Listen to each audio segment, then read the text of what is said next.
floor to the representative of Malaysia. Thank you, Mr. President. My delegation joins in commending Sweden for convening this important meeting in such a timely fashion.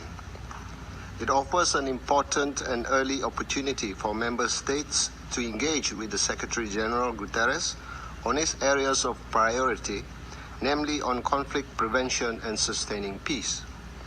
In this regard, we thank the Secretary General for outlining his vision, which we have listened to very carefully. Malaysia aligns itself with the statements by Thailand, Venezuela, and Finland delivered on behalf of ASEAN, NAM, and the Group of Friends of Mediation, respectively. Mr. President, Malaysia reaffirms support for the principle that conflict prevention should lie at the heart of the Security Council's work and activities. Effectively addressing the myriad challenges to international peace and security today requires significant shifts in the way the Council and the UN work as a whole.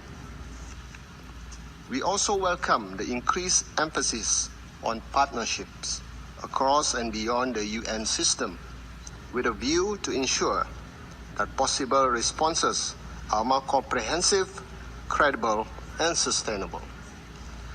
Moving forward, the Security Council must work more holistically with the General Assembly, the ECOSOC, the Peacebuilding Commission, the Peacebuilding Support Office, and the Peacebuilding Fund, and break the silos that hampers the organization's work. Predictable funding is equally important for sustaining peace. We would encourage non-traditional donors and other partners to consider making traditional contribution to the Peacebuilding Fund towards ensuring predictable and sustainable funding for future peace-building efforts.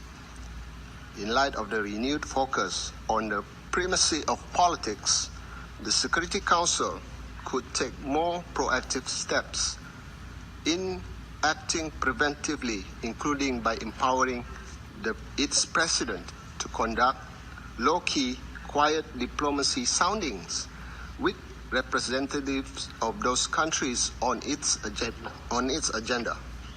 Mr. President, throughout Malaysia's recently concluded term on the Council, we have seen this approach deployed, and we believe that its more frequently use would benefit the Council.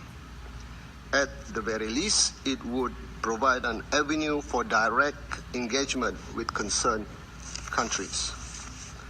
Timely action and proactive measures are essential if the Council is to effectively pursue the conflict prevention agenda. At the same time, we should not lose sight of the broader strategic objectives of addressing the root causes of conflict, which may include poverty, inequality, human rights violation, and even environmental destruction. Malaysia believes that the Security Council remains uniquely and centrally placed to take steps to implement the conflict prevention agenda.